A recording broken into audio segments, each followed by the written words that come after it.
ঠিক সেই সময়ে যখন গোটা মক্কায় বাতিলে ভরা, কেউ বহুত্ববাদী খোদার বিশ্বাসী, কেউ বা 3 খোদার বিশ্বাসী, কেউ বা 2 খোদার বিশ্বাসী, শিরকের বেদাতে পুরা মক্কায় পরিপূর্ণ ভরপুর।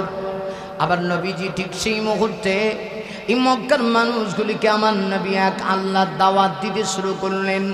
আমার নবী তাওহীদের পক্ষে, এক আল্লাহর পক্ষে, আর গোটা মক্কার সবগুলি বেঈমান শিরকের পক্ষে, বাতিলের পক্ষে চলে গেল। আমার নবীজি এরপরেও তাদের সামনে মাথা নত করে নাই। না শুধু তা না, আমার নবীজি যখন এক আল্লাহর দাওয়াত দেয়, মক্কার বেঈমান কাফিরগুলি শুধু নবীর বিরোধিতা করে তা না, নবীর আপন চাচা পর্যন্ত বাতিলের পক্ষে, শিরকের পক্ষে। চাচার নাম ছিল আবুল আহাব। আবুল আহাব পর্যন্ত আমার নবীজির বিপক্ষে। আবুল আহাব যেমন তেমন। পুরুষ যদি খারাপ হয় একটা জাত আছে, নারী খারাপ হইলে এটার লিমিট সারা খারাপ। বুঝছে না? পুরুষ যদি খারাপ হয় একটা লিমিট থাকে, নারী খারাপ হইলে এটা লিমিট থাকে না। হ্যাঁ, এটা আমরা বাংলাদেশে বোঝাই লাগবো। হ্যাঁ, এই দেশে বোঝাই লাগবো। আমরা যিনি আফা ছিলেন, আফা কথা কয় না রে, ও তখন আমি খারাপ হয়ে যাবো, আমিও খারাপ হয়ে যাবো। হক বাতিল কইছে যে কিতার লাগে ইতা দেওয়া, এটা ঘটনার বাজিত করে লাইতাম। কিন্তু এটি কইলে তো সব সময় সত্য কথা এবং বাস্তবতার আলোকে বলতে হবে। আমি যদি হক কথা বলি তখন একদল লোক কবে উনি মৌলবাদী, উনি খারাপ, উনি ভালো না। কথা কয় না? সত্যের পক্ষে গান গাই বলে আমি বিদ্রোহী, সত্যের পথে ডাকি বলে আমি বিপ্লবী, কোরআনের কথা বলি তাই বলে আমাকে মৌলবাদী, জিহাদির কথা বলি তাই বলে আমাকে জঙ্গিবাদী। আমি বিদ্রোহী, ঠিক না? আমি বিদ্রোহী, বিপ্লবী, মৌলবাদী, কেন জঙ্গিবাদী? সত্যের পক্ষে গান গাই বলে আমি বিদ্রোহী, সত্যের পথে ডাকি বলে আমি বিপ্লবী, কোরআনের কথা বলি তাই বলে আমাকে মৌলবাদী, জিহাদির কথা বলি তাই বলে আমাকে জঙ্গিবাদী। আমি বিদ্রোহী, আমি বিদ্রোহী, বিপ্লবী, মৌলবাদী, কেন জঙ্গিবাদী? ঠিক কিনা বলো?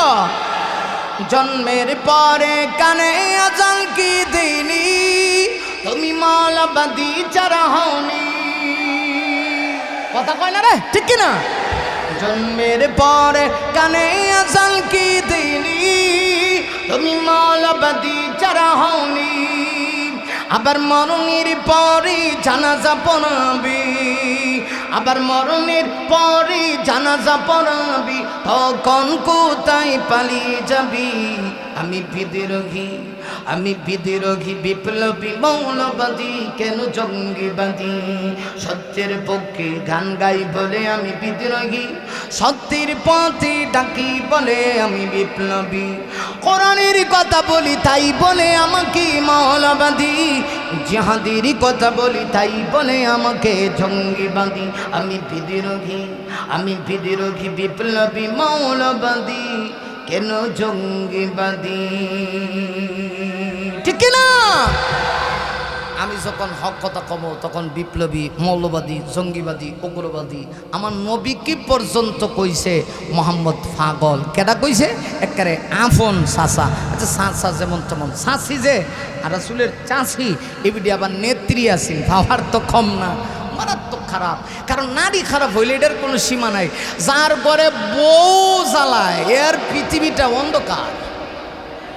বাইত গিয়া হইন ঠিক, আর আসতে কইন বাড়ি যেতেন না, কিন্তু সমস্যা বউ যদি আপনার ঠিক না থাকে তো সব শেষ। এই জন্যে সারা দুনিয়া বুঝাইলেও বউ বুঝানি এত সোজা না। ঠিক একটু বুঝা করেন, আসতে কই বুঝে শুনে কই, সারা দুনিয়া বুঝাইবেন, বউ বুঝাইতেন না। আমরা যে কত জায়গায় বাজে, আজকে আমার পরে এক লোক হুজুর একটু পানিটা ভরে দিন, বাচ্চাটার একটু দোয়া দিয়ে দিন, হাত মিলায়। আজ পর্যন্ত আমার বউয়ে কইছে না যে পানিটা ভরে দেওয়া দিই। আর যদি ওয়াজ বেশি করি আমার বউয়ে কত হলে যান গা, একেবারে বাড়ি ঘর সাইরা, বাসা বাড়ি, ঢাকা ঢুকা সাইরা সব গেলে ওয়াজই করেন গা, জান গা। তো সারা দুনিয়ার সব কিছু বোঝানো যা, কিন্তু বউকে বোঝানো কিন্তু এত সহজ না। ঠিক না? ঠিক। আমার নবীজি চাচা যেমন তেমন হকের দাওয়াত দেওয়ার কারণে চাচা নবীজির বিরুদ্ধে চলে গেল। শুধু তা না, আপন চাচি পর্যন্ত নবীর বিরুদ্ধে চলে গেল। মুমিন রে, নবীজি মাঝে মধ্যে এত কষ্ট পাইতেন। আবার নবীজি কাবা শরীফের দেওয়ালের সঙ্গে হালান দিয়ে চোখের পানি ছেড়ে দিয়ে কান্না শুরু করতেন। আবার নবী আমার আল্লাহ কি ডেকে ডেকে বলতেন, আব্রু এই মক্কার দূরের মানুষগুলি যদি আমার বিরুদ্ধে চলে যায় গো, আমি কষ্ট পাই না, কিন্তু আমার আপন মানুষ, একে তো আমার মা নাই, আমার বাবা নাই, পৃথিবীতে এসেছি এতিম হয়ে। আল্লাহ, আমি পৃথিবীতে এসে আমার বাবা দুইটা চোখ আমি দেখতে পারি নাই, বাবাকে হারাইলাম, এতিম হয়ে আমি পৃথিবীতে আসলাম। মাত্র 6 বছর বয়সী আমি আমার জনম দুঃখী মাকেও হারাইলাম। বাবার কবর জিয়ারত করতে গিয়া মাকে নিয়ে আর বাড়িতে আসতে পারলাম না। মা হারাইছি, বাবা হারাইছি। না শুধু মার বাবা তা না, আমার দাদাকেও বেশি দিন দেখতে পারি নাই, দাদার চেহারাও দেখতে পারি নাই। দাদা আব্দুল মুত্তালিবকেও হারাইছি। দাদা আব্দুল মুত্তালিব দুনিয়া থেকে চলে যাওয়ার পরে আগে প্রভু আমার চাচা ছাড়া তো আমার আর কেউ নেই। একজন চাচা আমার পক্ষে, আরেকজন হকের পক্ষে থাকার কারণে আমার বিরুদ্ধে চলে গেছে। আল্লাহ আমি কি করব? আল্লাহ গোটা পৃথিবীর দায়িত্ব না তুমি আমাকে দিয়েছ, গোটা পৃথিবীর সব মানুষের কাছে হকের আওয়াজ পৌঁছে দেওয়ার দায়িত্ব আমাকে দিয়েছ। আমার নবীজির এইভাবে খানিক আওয়াজ সামলে যখন চোখের পানি ছেড়ে দিয়া কান্না করে, আল্লাহ তখন নবীকে সান্ত্বনা দিয়া কয়, জিবরিল আমার বন্ধুকে বলো চোখের পানি মুছে দেওয়ার জন্যে, কারণ আমার নবী আজকে কষ্ট পাচ্ছে।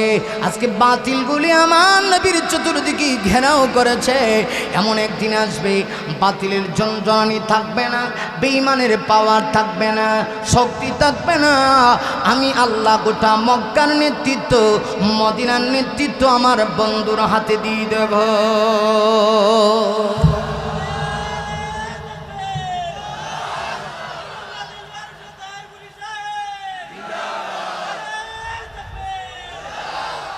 মাশাআল্লাহ, আল্লাহ মাডাল লাগাবেন না, কেন মহব্বত করেন, এটাই ভালো। আসলে ভাই আমার অনেক মহব্বত করে, আমিও এই বাইরে চিনি, দিল থেকে মহব্বত করি, কিন্তু আল্লামার শব্দটার যোগ্যতা আল্লামা দরকার নাই।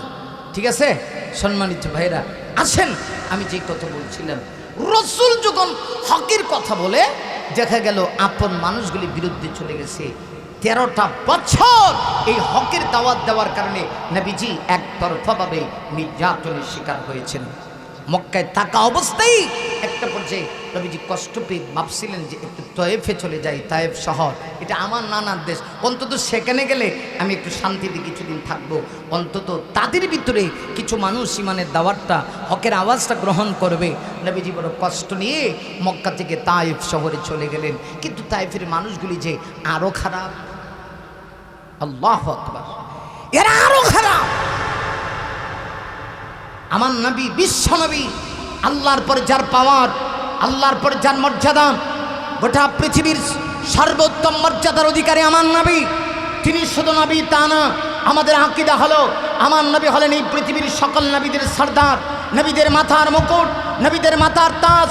এই পৃথিবীতে আল্লাহ যাকে সম্মানের সর্বোচ্চ আসনে মর্যাদায় আল্লাহ যাকে বসাইছে, সেই নবী হকের দাওয়াত দেওয়ার কারণে জন্মভূমি ত্যাগ করে নানা দেশে গিয়েও আরাম পায় না। এই কথা কোন ঠিক কেন?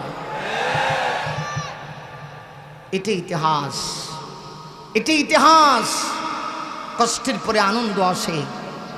যারা আল্লাহ রাস্তায় হকের পক্ষে থাকতে গিয়ে জীবন দেয়, আল্লাহ কি মর্যাদা এমনি তাদের বাড়ায় না এর আগে তাদেরকে জাস্টিফাই করে আল্লাহ পরীক্ষা নিতে চায়?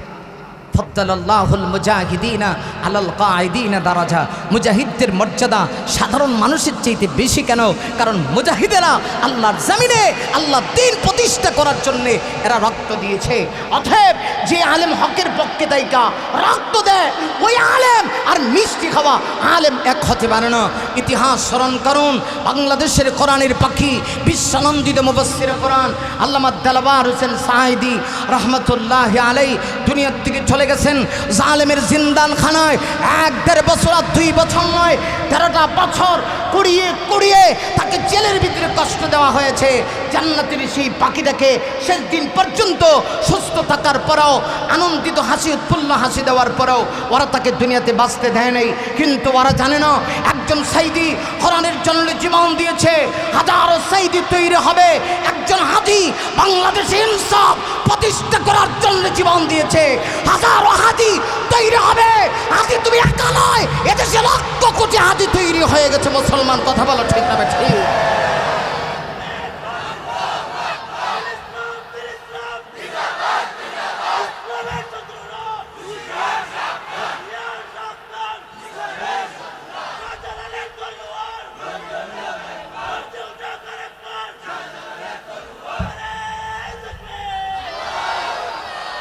সম্মানিত ভাইরা, ভয় পাওয়ার কিছু নেই, মনে রাখতে হবে মুমিন কখনো আল্লাহ ছাড়াই পৃথিবীর কোনো তাগুত শক্তিকে ভয় পায় না। এতগুলি মানুষের আওয়াজ এরকম কেন? জোরে বলেন, আরো জোরে বলেন। মনে রাখতে হবে বিড়ালের মতো 1000 বছর বেঁচে থাকার কোনো দরকার নাই। বাঘের মতো একটা গর্জন দিয়ে, সিংহের মতো একটা গর্জন দিয়ে আমি পৃথিবীতে বাঁচতে চাই। এর কারণ কি জানেন? আল্লাহর নবী যে বলেছেন তোহফাতুল মুমিনি আল মাউত, মুমিনের জন্য মৃত্যু হলো হাদিয়া। মুমিন, মুমিনকে তুমি এমনভাবে আলিঙ্গন করো, এটা তোমার জন্য হাদিয়া। কারণ মুমিন মরলে পরেই অপারে রয়েছে জান্নাত। একটা সেতু মুমিনের মরণের এই পার, আর একটা ওই পার। এই পার থেকে ওই পার যাইতে যতক্ষণ না লাগে, এর চাইতেও আরো দ্রুত গতিতে মুমিন যদি আল্লাহর জমিনে হকের পক্ষে থাকতে গিয়া দিন প্রতিষ্ঠা করার জন্য মুমিন যদি জীবন দিতে পারে, অপারে তার জন্য জান্নাত অপেক্ষা করছে। অতএব আমাদেরকে ভয় দেখিয়ে কোনো লাভ নেই। আমরা উলামায়ে কেরাম ভয় পেয়ে পেয়ে আর আমরা দূরে চলে গেছি এমন নয়, ভয়কে জয় করে চলতে চাই। স্পষ্ট কথা, আমাকে ইনসাফের পক্ষে থাকতে গিয়া, আমাকে কোরআনের পক্ষে থাকতে গিয়া, আমাকে হক্কানিয়তের মিশনের পক্ষে থাকতে গিয়া যদি আমাকে জীবন দিতে হয়, আমি প্রস্তুত আছি। কারা কারা প্রস্তুত আছে? তুই যা টান টান করে তারাই আল্লাহকে দেখাও, আল্লাহকে দেখায় দাও।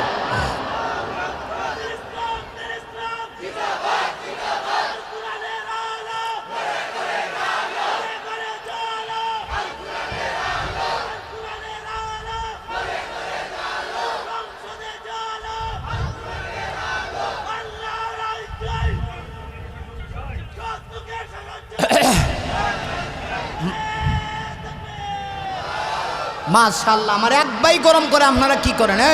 এই বড় মজলিস, এত বড় মাহফিল, লোকে লোকারণ্য, চতুর্দিক থেকে 4-5 জন দাঁড়ান, 4-5 জন দাঁড়ান। সাহস করে যুবক দাঁড়াও না, দাঁড়াও। এটা তো বড় লেখার মাঠি মিয়া, ওর বড় মাঠি। একজন, আরো 3-4 জন দাঁড়ান। 2 জন, যে এদিকে দাঁড়াও, ওইদিকে দাঁড়াও। হ্যাঁ, একসাথে একসাথে একসাথে মিলে নারায়ে তাকবীর বলবো। সবাই একসাথে আল্লাহু আকবার বলবো। আওয়াজ করে বলেন, বল।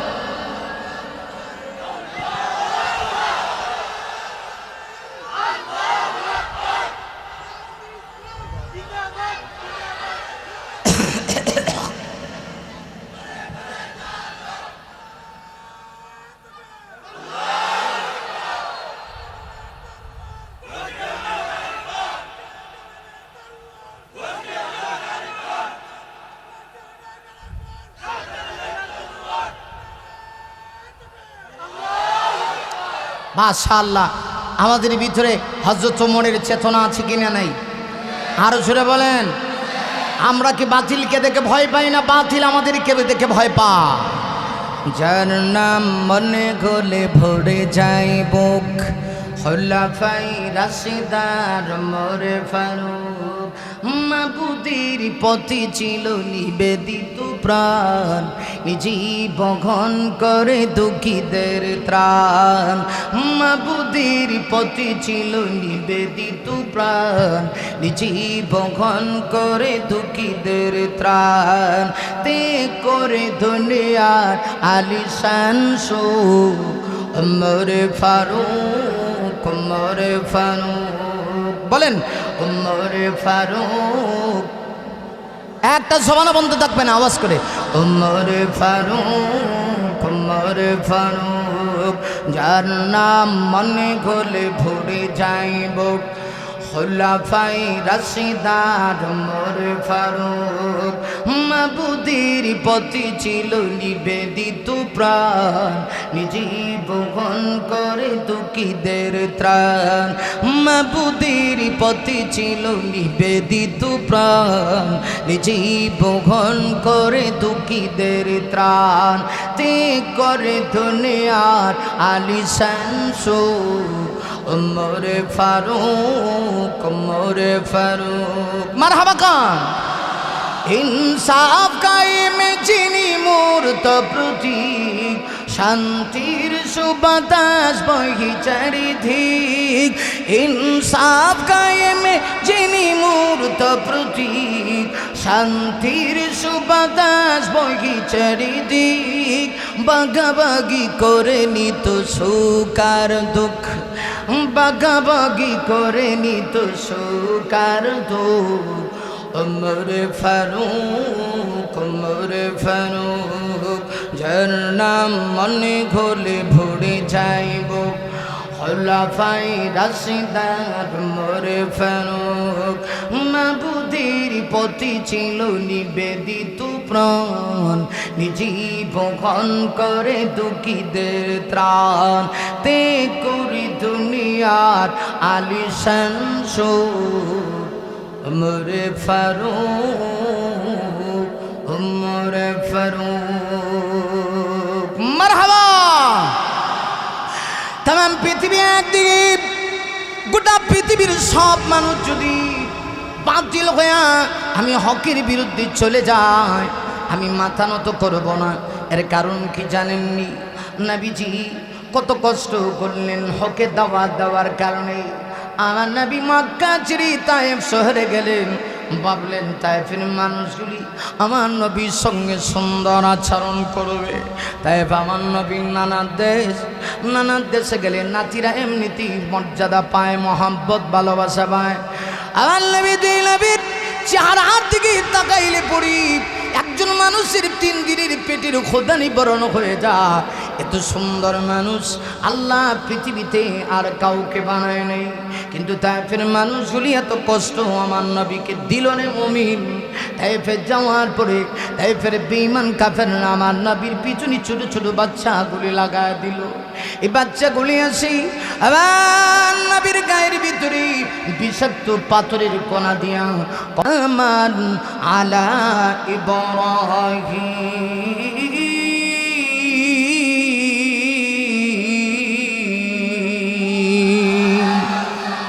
আল্লাহ আগুনকে অর্ডার করে দিলেন, আগুন সাবধান, আমার বন্ধু ইব্রাহিমের জন্য তুমি ক্ষতিদায়ক হয় না, তুমি এয়ার কন্ডিশন হয়ে যাও। শুধু ঠান্ডা হয় না, শীতলদায়ক ঠান্ডা হও। কারণ বেশি ঠান্ডা হইলেও সমস্যা, বেশি গরম হইলেও সমস্যা। হযরত ইব্রাহিম আল্লাহর পক্ষে থাকতে গিয়ে আগুনের ভিতরে তিনি চাপ দিলেন না। ইব্রাহিমের গায়ে আগুন স্পর্শ করবে দূরের কথা, ইব্রাহিম নবীর একটা রুমা পর্যন্ত জ্বালাইতে পারে নাই। তাফসীর কারকগণ লেখে হযরত ইব্রাহিম জীবনে যে কয়েকটা দিন তিনি বড় আরামে ছিলেন এই দুনিয়ার জিন্দেগিতে, ইব্রাহিম নবী বলেন এর ভিতরে সবচেয়ে আনন্দময় সময়টা ছিল নমরুদ যখন আমাকে আগুনে ফেলে দিয়েছে। ওই সময়টা বড় আনন্দদায়ক ছিল, মনে হচ্ছিল যেন এই দুনিয়াতে আমি একটা স্বর্গে আছি। এত আরাম এই দুনিয়াতে আমি আর কোনোদিন অনুভব করে নাই। তাহলে বোঝা গেল নমরুদটা ছিল বাতিল, ইব্রাহিম ছিল হক। আগুনে ফেলে দেওয়ার পরেও হকের পক্ষে থাকার কারণে ইব্রাহিমের কোনো ক্ষতি হয় নাই। যুগে যুগে একেবারে আমাদের নবী পর্যন্ত এই পৃথিবীতে যত নবী আল্লাহ পাঠাইছে সকল নবীরা হক ছিল, আর কিছু ছিল নবীদের সাথে বেঈমান বাতিল ছিল। আল্লাহ তাদেরকে পরাজিত করেছে। সেই ধারাবাহিকতায় আমাদের নবীর যুগ পর্যন্ত, আমাদের নবীর যুগেও নবী যখন হকের পক্ষে দাওয়াত দিতেন তখন নবীর সঙ্গে কিছু বাতিলেরা বিরোধিতা করত। হক বাতিলের লড়াই এটা চিরন্তন না, শুধু লড়াই করত তো তা না, এই বাতিলগুলি আমার নবীকে রাস্তা দিয়ে যাইতে দিত না রে মুমিন। আমার নবীকে বড় কষ্ট দিত, এত কষ্ট দিত, রহমতের নবীকে ওরা মারত পর্যন্ত। রহমতের নবীকে এত কষ্ট দিয়েছি, নবীজি কাবা শরীফের সামনে গিয়া যখন নামাজ পড়বেন, আমার নবীজির ফিট মোবারকের উপরে ওই বাতিল বেঈমান আর বেঈমানের উত্তরসূরিগুলি আমার নবীর ফিট মোবারকের উপরে ওরা কি করতো জানেননি? পচা উঠেন নারী বুড়িগুলি পর্যন্ত রেখে দিত। নবীজি ধৈর্য ধারণ করলেন, আল্লাহ রাব্বুল আলামিন সময়ে পরিবর্তন করে দিলেন। কারণ কিছু মানুষ যদি হকের পক্ষে তাকে আল্লাহর পক্ষ থেকে সাহায্য আসে, 13টা বছর ওরা আমার নবীকে শুধু কষ্ট দিয়েছে তা না, আমার নবীকে ওরা পাগল পর্যন্ত বলেছে। পাগল বলার কারণ কি জানেন? ওই বাতিলগুলি পাগল বলেছে মতলব সুইটা যখন দেখেছে আমার নবীর সঙ্গে হকের সাথে মোকাবেলা করে পারে না, ঠিক কিনা? তখন আমার নবীরে পাগল কইছে, পাগল। বিশ্ব নবী তিনি যখন এক আল্লাহর দাওয়াত দেয়, আরবের বেঈমান কাফিরগুলি এত বাতিলের বাতিল ছিল, এরা 33 কোটি দেবতার পূজা করত। এদের ভিতরে 3টা দল ছিল। এক দল ছিল বহুত্ববাদী খোদার বিশ্বাসী, এরা কয় 1-2 জন দিয়া এই পৃথিবী চলবে না, অসংখ্য আল্লাহ লাগবো, আল্লাহর ফ্যাক্টরি বানাই লিছে।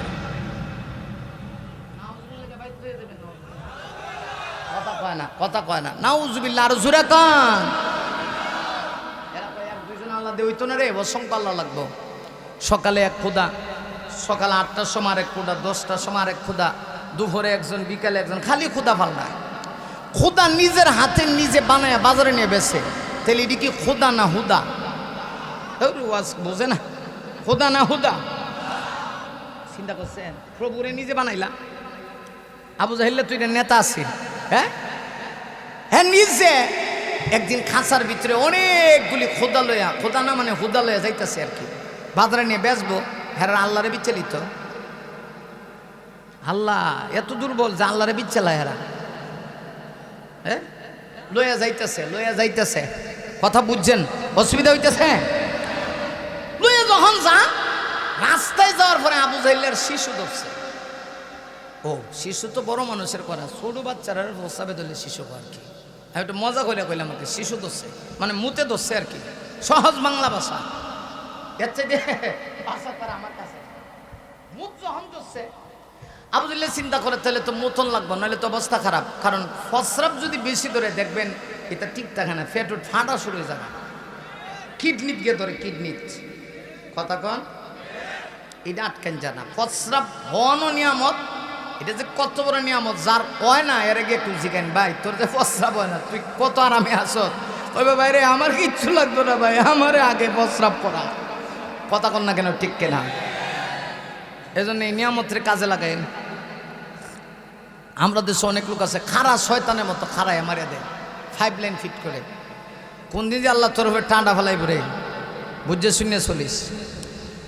আবু জাহেল যেমনি রাস্তায় গেছে, বেড়ার তো ধরে লিছে প্রস্রাব। এখন খোদা লইয়া যাইতেছে, মাথা বোঝা বইয়া খাঁচা লইয়া যাইতেছে, রাস্তাত গিয়ে চিন্তা করছে তাহলে খোদারে সসম্মানে একটা জাগাত রাখি। খোদা আবার কিছু ছিল ছোট ছোট, আর এর মাঝখানে একটা আছেন বড়।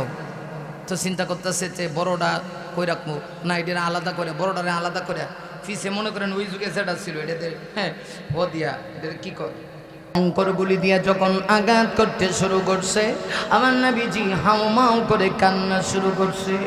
নবীজির দেহ মুবারক থেকে রক্ত ঝরতে শুরু হয়ে গেল রে মুমিন, কিন্তু আমার নবী রক্ত জমিনে পড়তে দেয় না। হযরত যায়েদ আমার নবীর পালক পুত্র, হযরত যায়েদ ডাক দিয়া কয়, নবী গো, নবী কি হইল? রক্ত আপনার দেহ মুবারক থেকে জমিনে পড়তে দেন না। রাসূল ডাক দিয়া কয়, যায়েদ রে, তুমি জানো না যদি জমিনে রক্ত পড়ে যায় জমিন পর্যন্ত এটা গ্রহণ করবে না, জমিন পর্যন্ত তাদেরকে ধ্বংস করে দিবে। আমার আল্লাহর বরদাস্ত হয় না। আরে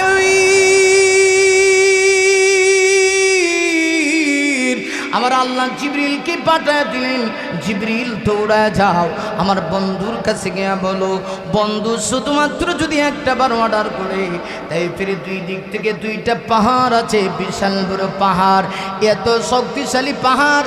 আর জিবরিল আমার বন্ধু যদি ঘোষণা দেয় রে, তাই ফিরে দুই দিক থেকে দুইটা পাহাড় চাপিয়ে দিয়ে তায়েফবাসীকে ধ্বংস করে দিই। না, নবী মানতে পারে না, নবী উম্মতের দরদি। নবী চিন্তা করে এই মুহূর্তে যদি আল্লাহ নারাজ হয়ে যায়। আবার নবী কয়, জিবরিল জিবরিল আমি চাইলে তো বদুয়া দিতে পারি, কিন্তু আমি কার কাছে দাওয়াত নিয়ে যাব? আমার নবী সেজদায় পড়ে কান্না শুরু করলো।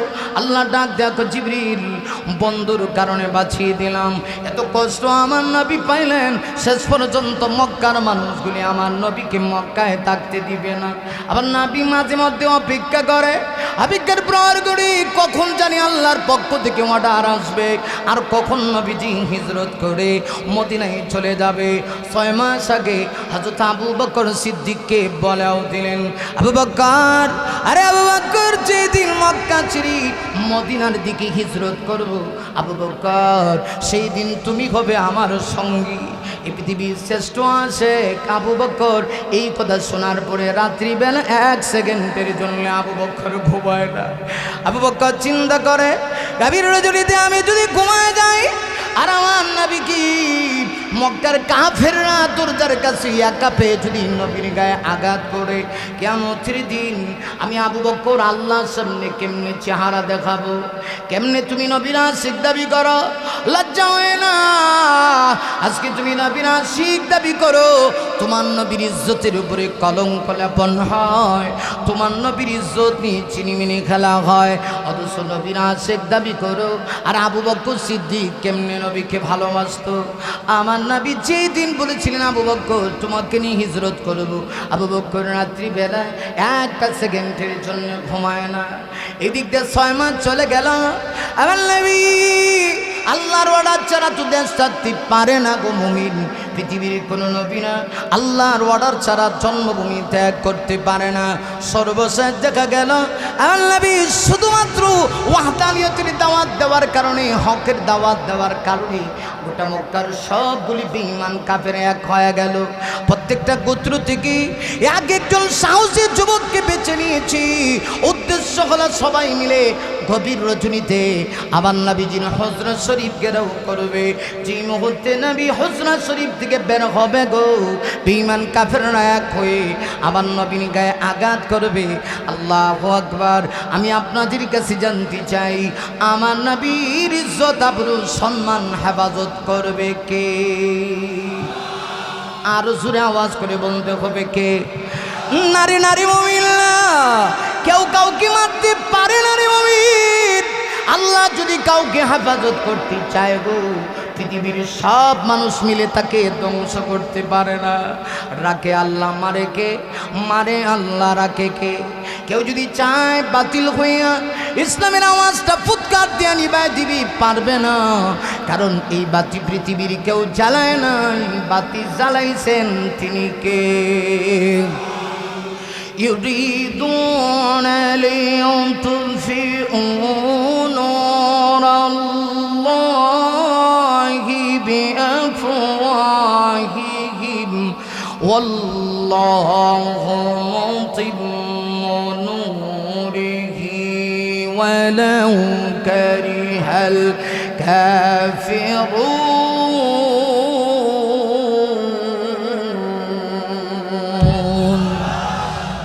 আল্লাহ বলেন, ও নবী, আরে বিমানেরা চাই ইসলাম নামক বাতিটাকে ফুৎকার দিয়ে নিভিয়ে দিতে, কিন্তু আমি চাই গোটা পৃথিবীতে ইসলামের আওয়াজ পৌঁছায় দিতে। আপনাদের কাছে জানতে চাই, পৃথিবীর সব বেঈমান এক হয়ে কি আল্লাহর সাথে জিহাদ করে পারা সম্ভব?